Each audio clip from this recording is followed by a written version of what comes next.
I called my mom and I said, Mom, I just created this Women of Color podcasters group from all the activity I've been seeing on Twitter.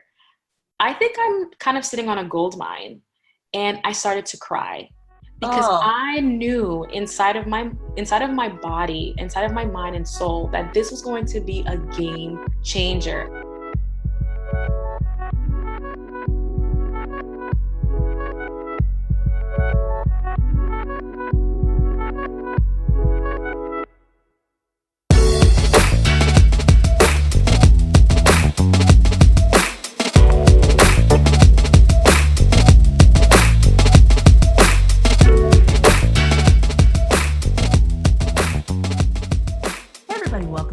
Michelle is Money Hungry. I'm your host, Michelle Jackson, talking to interesting people, amazing creatives, people making money online, one conversation at a time. I just thought of that right now. I'm feeling inspired, people.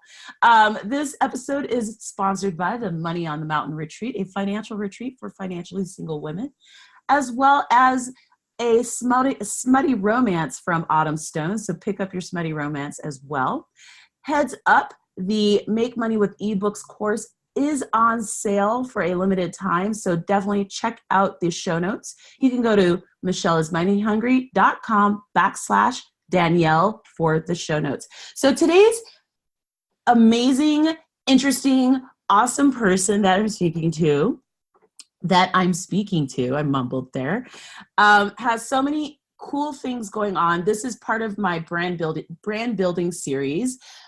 I'm really thrilled to speak with her because she is the embodiment of taking bold actions and not overthinking it. So we're going to get into all of the things that she's doing, the amazing communities that she's growing, building consistency, all the things. We're going to get into it. So without further ado, I'm going to introduce you to Miss Danielle Desir. I may have said her name wrong and she's going to correct me, and that's okay. That's okay.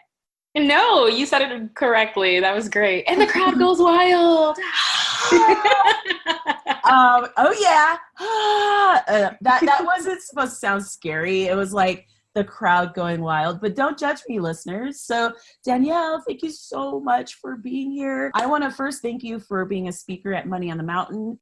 We're going to get into that later in the show, but I want you to introduce yourself, let people know who you are and what you do. Thank you so much, Michelle. I listen to your show every week, so this is really a cool opportunity to really get to connect with you and all of your audience. So my name is Danielle Desir. I am a travel finance strategist, writer, and podcaster. I really focus on affordable travel as well as paying off debt and building wealth. So for me, money really impacts nearly everything that we do.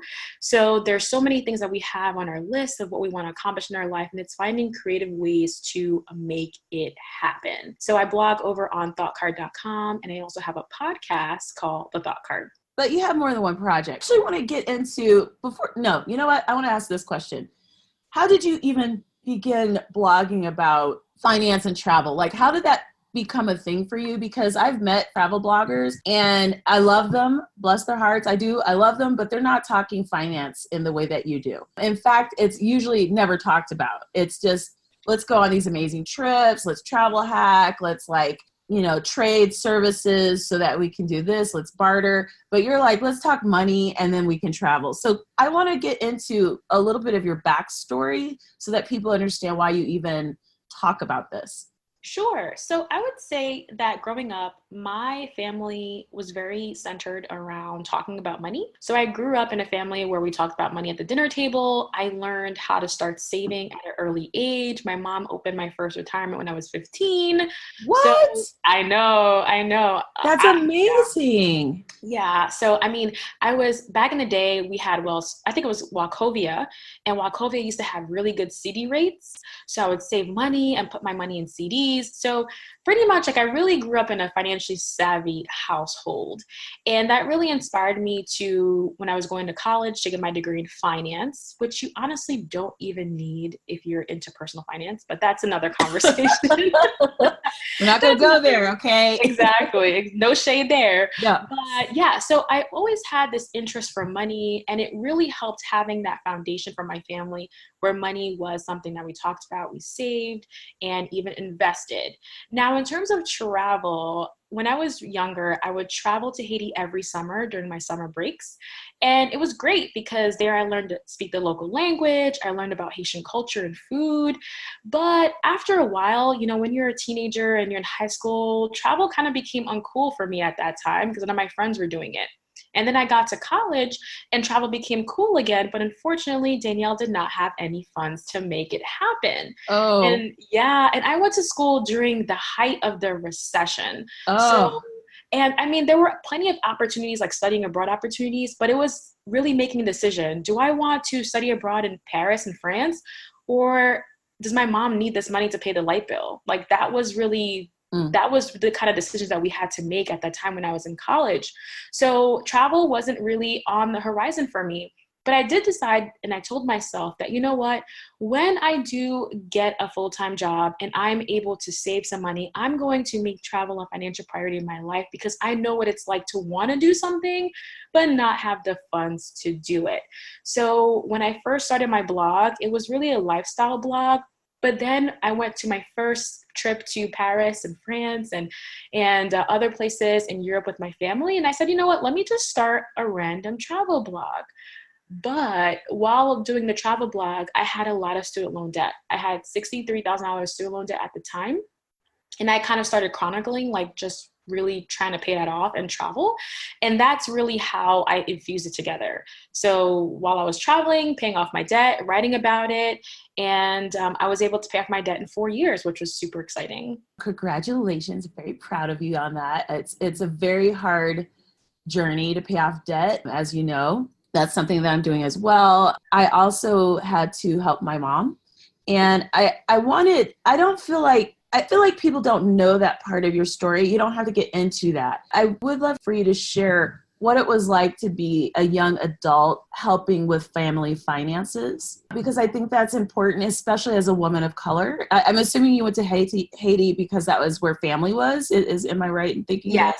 Yes. Okay. If you wouldn't mind just touching on that, part of the reason why I started writing about money is because I felt very alone with some of the financial experiences that I was having. And one of them was having to support and help family, specifically a parent. What I've learned actually is that for women of color, the percentage is like 51%. It's a huge percentage. And so as I've had conversations with people on my podcast or in person, this comes up a lot.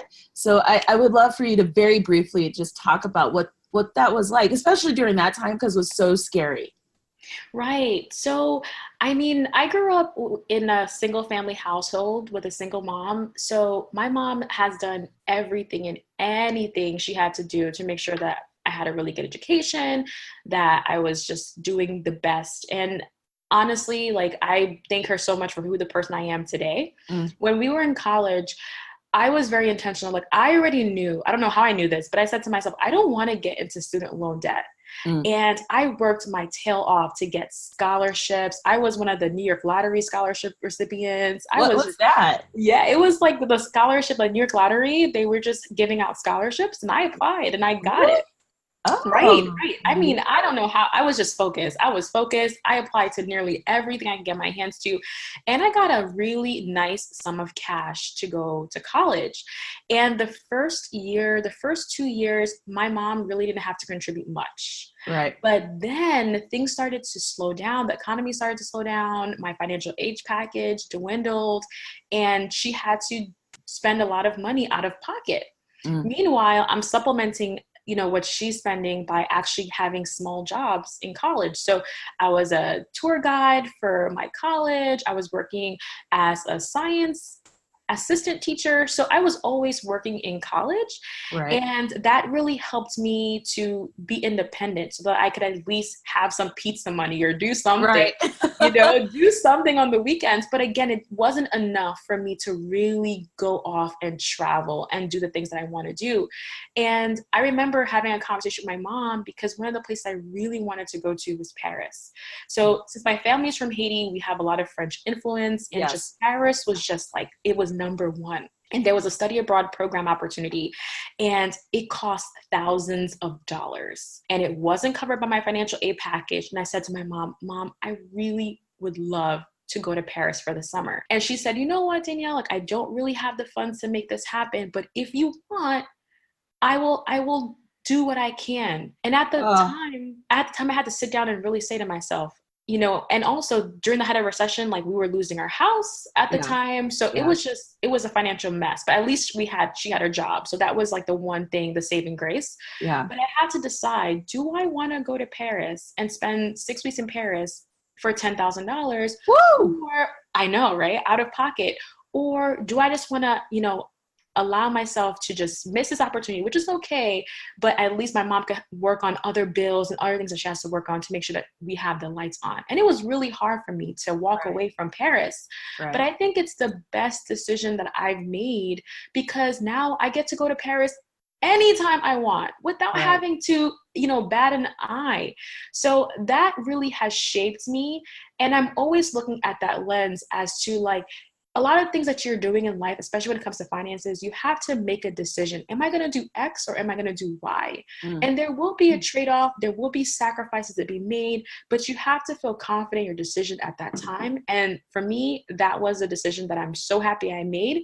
And I can take my mom to Paris whenever she wants now. So I'm so happy that I was able to turn that into something positive and not be bitter about missing that opportunity. I think your story also speaks to the fact that we're always in a season of life. It's not going to be forever that you can't go to a place or that you can't do the thing that you want. It's just that moment in time. And I think that's something that's really important. A lot of people have a fear of missing out, that FOMO. And I think that drives sometimes a lot of decisions that are harmful to many people financially, because they're like, you know what, if I don't do this now, it's never going to happen. And honestly, sometimes you don't do it now, it's just going to happen differently than you originally imagined it. And that's okay.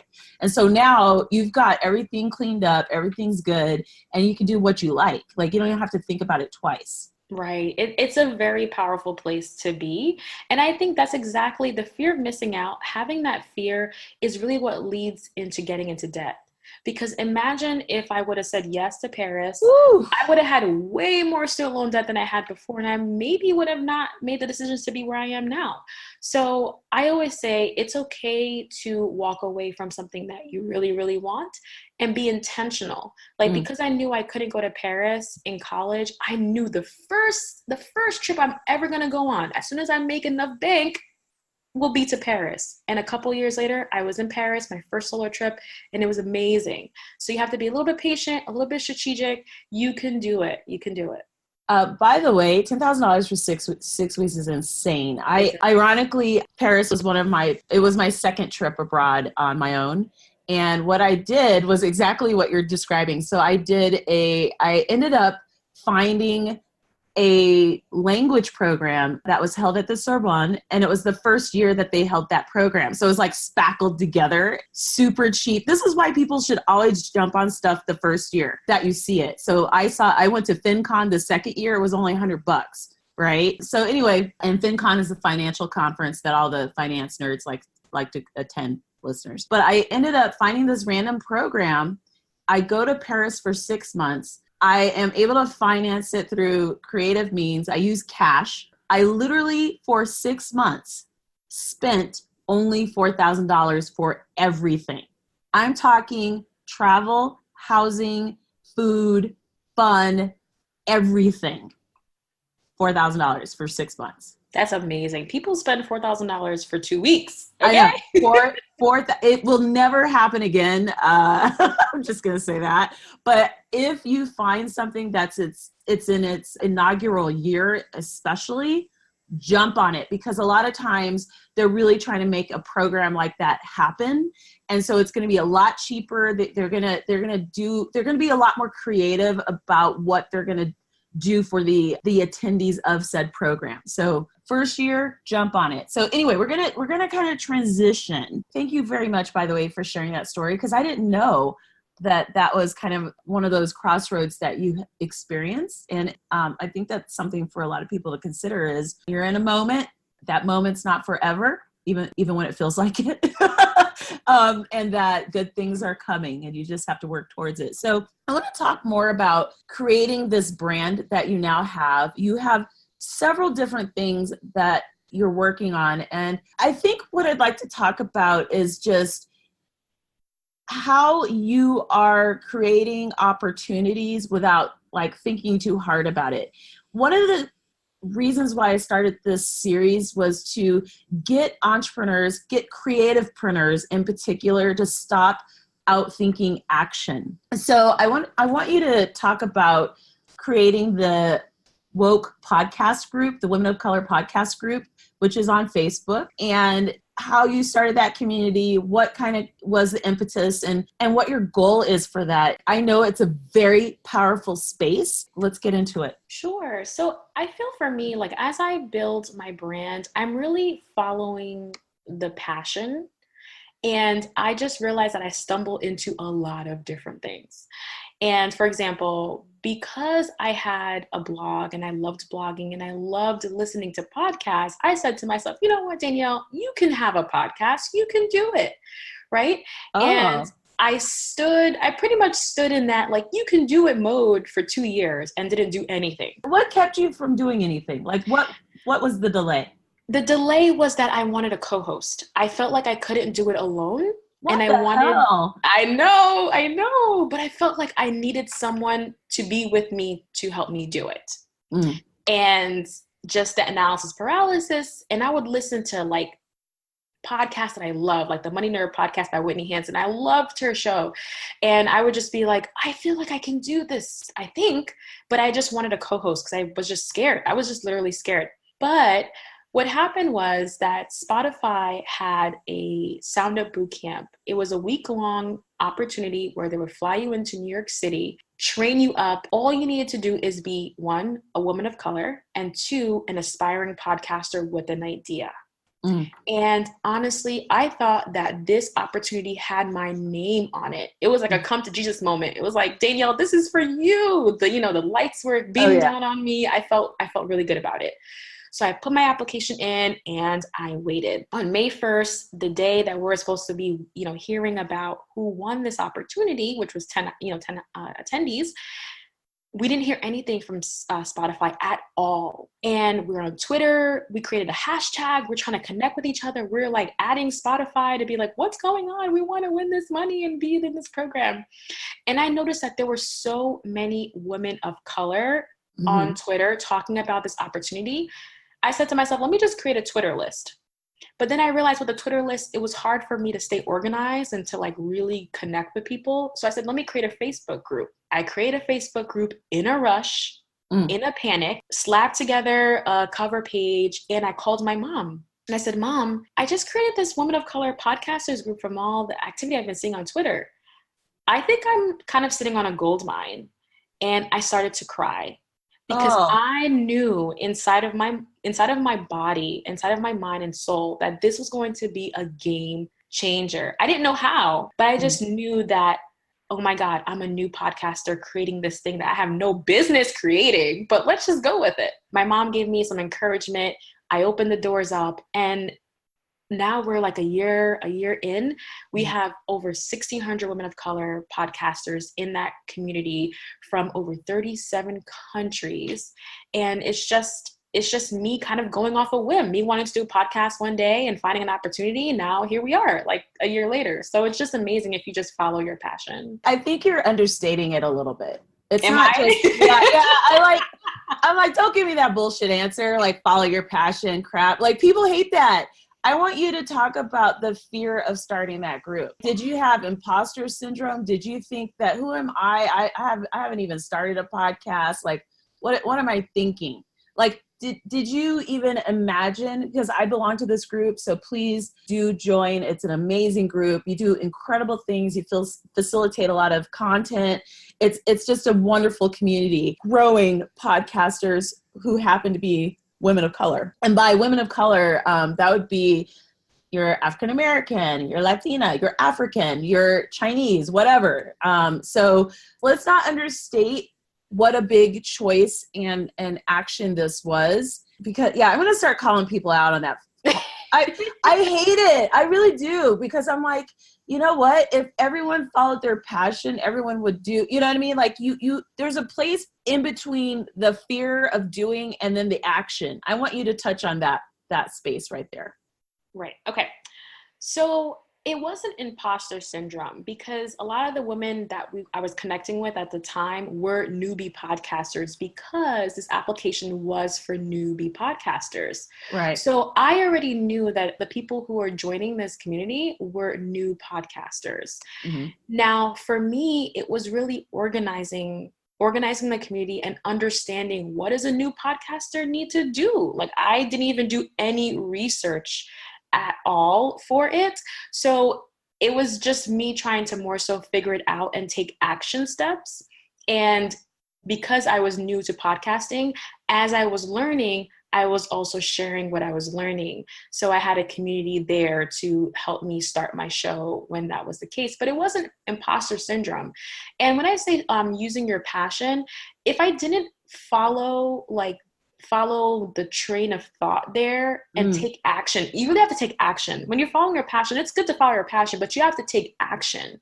So if I didn't take action on starting that Facebook group, we wouldn't be where we are today. Right. But if I didn't continuously take action every day, like I'm in my community every day, communicating and creating content or networking or helping someone with a question. So I'm taking actionable steps every single day, and that helps. And again, when I started this group, I had no idea what I was doing. I was a total newbie, new green. I didn't even have a podcast for 2 I was wondering about that. And that's part of the reason why I was asking, when I mentioned imposter syndrome, I wouldn't say that you had it, but many listeners will say that they do, or they'll have that twinge like, who am I without the podcast to start this community? And I like that you were like, F it, I'm going to do what I got to do. Like this, I see an opportunity. I see a community. I see a chance to do something great, and I did it. Right. And it's a lot of it is like putting yourself out there. And I know you have a podcast episode about doing it ugly. Like that's me all day. Like I do it ugly, but at the end of the day, you could look back and say, I did it. And that for me has been super powerful. The coffee kicked in, listeners. I may have gone to a party last night. It was my friend's birthday, and I told Danielle, I was like, Danielle, I'm not quite myself. Fixed a cup of coffee. I can tell that I've kicked in. So Danielle, be prepared. It's gonna be crazy now. It's gonna be on now. Yeah, it's on. Let's do it. It's on. And actually, I'm loving what you're sharing. I'm loving how inspired I feel and the advice. And I want to get more into this brand that you've created. Again, in travel, mixing finance and travel is really unusual. Very, very unusual. So could you talk about being probably one of the only people I've ever seen in that space, to be honest, positioned in that way? And I feel like there's a trend with you, which is you do unique things and you have unique brand positioning. So could you talk about figuring out what space you want to be in and unique brand positioning? Sure. So it's interesting because when I started my blog 4 years ago, people didn't understand the intersection of money and travel. But I'm like, it makes perfect sense. You need money to travel. And if anyone ever tells you that it's not true, tell them it's a bold-faced lie, okay? Because you need money to travel. You can spend less money for sure. You can spend very little money, but you still need money to travel. So for me, it was a no-brainer. I wanted to focus on affording the things that I am really passionate about, which for me, one of the things is travel. And no one was talking about it. And honestly, I didn't really care to hear what other people were doing. Like, cause I felt like my position was so unique. Like I'm in debt and I'm a Black woman. I'm trying to figure things out. Like there was no one that I could relate to.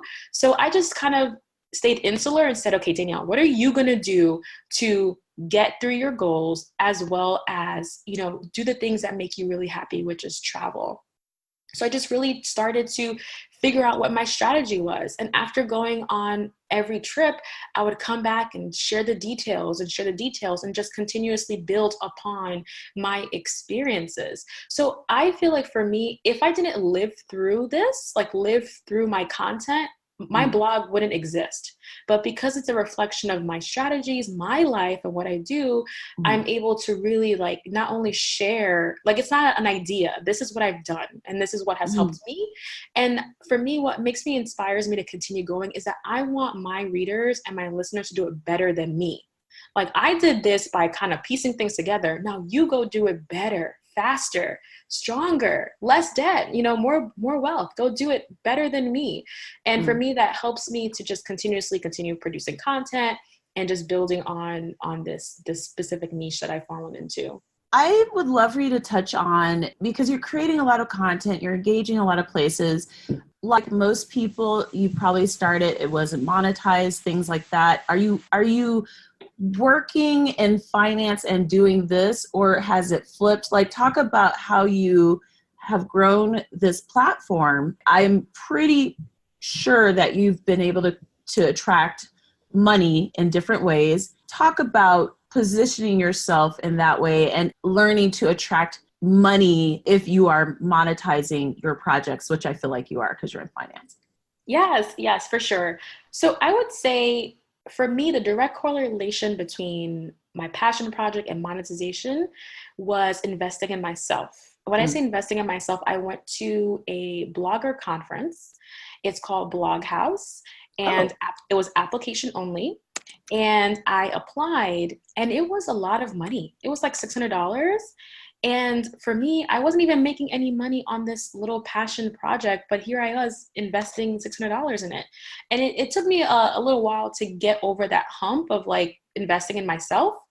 But I swear, after going to that conference, I've monetized my passion ever since. Wow. I've never heard of Bloghouse, by the way, because I'm not positioned solely in travel. What about Bloghouse? What about that specific conference helped you to monetize what you were doing? I would say the techniques and strategies that I learned, like SEO, search engine optimization, and really having the mentorship to really come and tell me like this is working. Like one of the things I had on my blog at the time was these budget breakdowns of how much my trips cost. Yeah. I like that. And I did it very haphazardly. I was like, I'm just going to just share this trip to Iceland. And my mentor was like, this needs to be every trip you go on. So having that direction and being able to have someone look at your content and say, this is interesting, keep going at this, experiment and do things like that, that really helped. But for me, I also think that before the conference, I was very close to the idea of making money on the side of my day job. Like I just felt like it wasn't going to happen. It could never happen. I didn't know how. But for some reason, after that conference, I feel like my mind expanded. And I said to myself, I am living in abundance and I might not know how to do it, but if my eyes and ears and my mind is open, it will flow and come to me. And I think going to the conference has really helped me to just be open to that abundance. So it's a little woo, I know for sure, but I'm woo-woo, so I kind of love it. It's true. I'm totally woo-woo, and I'm like, I totally get that. Yeah. So I enjoyed that answer. For the creativepreneurs, most of the people listening would be someone in the online space. So maybe they're a blogger, vlogger, podcaster, that kind of thing. And they're probably thinking, well, how do you monetize? Could you share, if you don't mind, not all the ways, but some of the things that you've worked on or attracted and, even what's your favorite way to monetize this? And I'm curious, are you doing this full time, or are you still doing finance as well? How do you juggle the two if you are? Sure. So I do work full time. I'm a manager at a medical school, so I do work full Cool. time. Yes, Okay. yeah, I work full time, and I would say that my blog and all the other projects I do is really passion projects on the side, and it's something that I've been intentionally monetizing. So I'm very intentional in what I'm doing and how I'm making money off of it. But Nice. in terms of the blog, I've been able to monetize through sponsor posts. So a sponsor will come to me and say, "Hey, we're interested in having a feature on your website."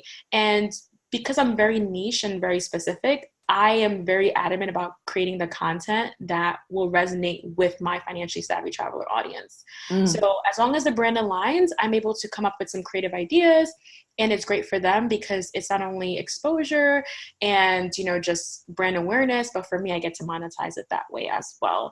And my audience really appreciates it and loves the content that I produce. So if you're wondering like, oh, will my audience, say something about it? They don't care. So that's important to say. So you only do sponsored content? Do you do like affiliates or anything like that, or ads? Because I'm sure if there's a travel blogger listening, they're curious about that as well. Sure, yes. So I do affiliates. It's not a big portion of my income, but it's something that I am working on for 2019. And also, I recently created a course. I created a budgeting course, which has been Oh, great for passive income, which has been really, really helpful. And also with the podcast, I've had a podcast sponsor as well. So that has really helped in terms of monetizing the podcast. And I am releasing a book next month. So holla, you know how I feel about that. I Love, love, know. love that. Yes, get your book out. How do you manage your time? How Yes. are you doing all this? Yes. So, I mean, I originally, when I was doing all these things, I was very flustered and overwhelmed. But I think for me, what has been working a lot is really dedicating specific parts of my business every single day. So on Mondays, it will just be focusing on the blog. So writing content, editing photos. On Tuesday, it will be focusing on WC podcasters, making sure that, the community has all the content they need. On Wednesday, maybe podcasting. Or so I really focus on different tasks of my business in Mhm. different days, and that has helped me to stay organized. Also, the night before, I make a very short list, 3 things that I want to do that day, Mhm. and I just focus on those 3 things and kind of wrap it up into the bigger tasks of which part of my business I'm focusing on. What advice would you give to someone who's at the beginning of their creative journey, at the beginning of paying off debt? Like what would you say to that person who's like, I'm about to do something really bold and I'm freaked the heck out and I don't know how this is going to go? I would say to make a list of the things that you are really, really passionate about and really want to accomplish. Short term, I would say, as well as long term, and just focus on that future state, like where you want to be. There's a lot of people who always like say that you have to imagine yourself in your future state, and that really helps to light the fire within you. Mm, And for me, that has helped me so, so, so much. Like one of the things I'm working on financially right now is to pay off my mortgage. mm, It's a lot of money, but you know what is helping me mentally is imagining me ripping up the last bill mm. and jumping up and down and throwing it in the fire, and me living in that emotional moment of being debt free of my mortgage. So I would say make a short list of the things that you want to accomplish, and then spend some time actually visualizing you crossing the finish line, visualizing you being in that future state. And then once you really have nailed that goal, you're invested, the fire is lit. Now you start taking the action steps, write down step by step. What are you going to do? How much are you going to save? What are the first, second, third, fourth, fifth steps that you need to take? So that for me has helped me and continues to help me move forward in all the big projects I'm working on. I wanted to make a comment about invest in yourself. I think a lot of people get weird about that phrase. And I'm like, if you went to college, you've already invested in yourself. I think that people get kind of nervous about paying for courses or paying for like courses outside of what they would consider a traditional education, like college, that kind of thing. I've also paid for conferences, for courses, for books, things like that. There's more than one way to educate yourself, and that's something to consider. You don't have to go broke doing it when you're investing in yourself. Maybe you don't have the money and you apply, like Danielle said, you apply for scholarships, you apply for special opportunities, you apply for a conference to attend it for free. So just if you're not financially able to do a thing, like to afford something that you really like to do, or you have the money, but it's probably better allocated to something else, reach out to the people putting whatever it is together and see if there's a way to defray that cost. So I did want to kind of touch on that, because I think sometimes people hear that and they're like, you know what, I've got all this debt. I wish I could. Don't wish you can't. Don't say, I wish I could. See if you can make something happen by just reaching out. That's happened for me many times. I know that's happened for you. So just that's an aside that I was like, you know what, I'm sitting on this thought. I need to share that.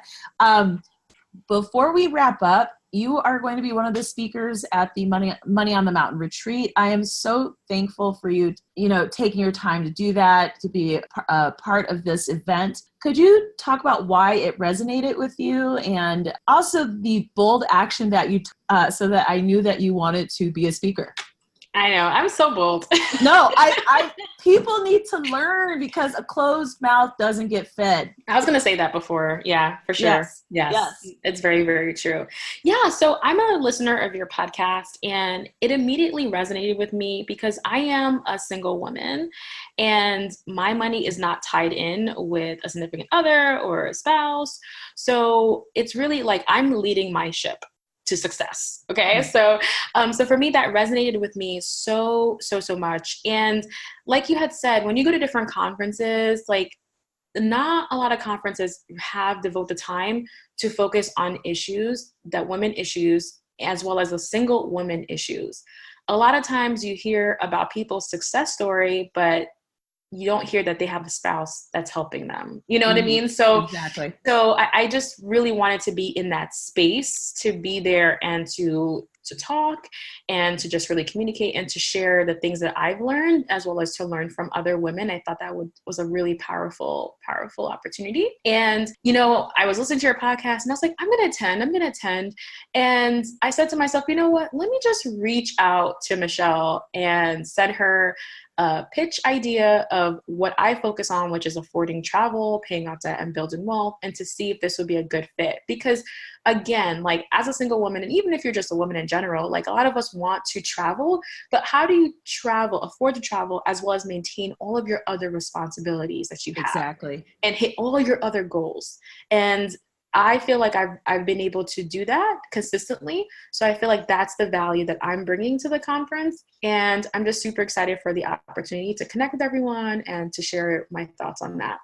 I'm just so happy that you reached out. So Yay! I wanted to let you know that really made my day. And I'm very focused on having the conversations and having the time to have the conversations that financially single women need. And so I definitely want people to pick up their tickets. By the way, there are payment plans. So when you're on the landing page, the information page for the retreat, you will see an area where you can purchase your ticket on a payment plan. So just heads up, that is available.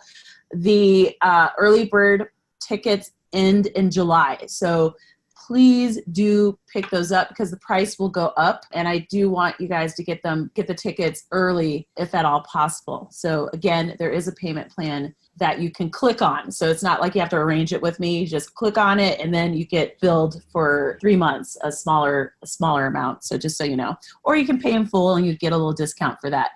Danielle, if you could please share how people can find you. I will also include links to all of these things. The show notes will be at michellesmoneyhungry.com/Danielle. But please share everything so we can support you and be a part of your community as well. Thank you. Thank you so much for having me. So you can find me on thoughtcard.com. That's my website. And if you prefer the audio version, you could head over to the Thought Card podcast and you can find it in anywhere you listen to podcasts. So Spotify, Stitcher, Apple Podcasts, TuneIn, all of the good things. And if you are on Facebook and you would love to hear about all the cheap flights I find or the different Ooh. tips and tricks I find in terms of affording travel, I have a Facebook community called Financially Savvy Travelers. And it's a really small, tight-knit community, and we have a lot of fun in there. And in terms of my newest project coming out, I'm going to have a book called Iceland Nature, Nurture, Adventure. And Ooh. it's an Iceland travel guide, especially specifically for Black women. So if you are interested in traveling to Iceland, I've been there 3 times. It's one of my favorite places in the world. That's on my short list, actually. I'll tell you more about that after this call. So, yeah. Okay. Yeah. So Iceland Nature, Nurture, and Adventure comes out in July. And I'm just excited to publish my first book and be an author. And people, don't forget, you can make money with ebooks. And that course is on sale this month. So just heads up. Everybody, please reach out to Danielle. Please, if you are a woman of color who's looking to become a podcaster, join that group. It's an amazing, amazing community. And thank you so much for your time. Thank you so much for having me, Michelle.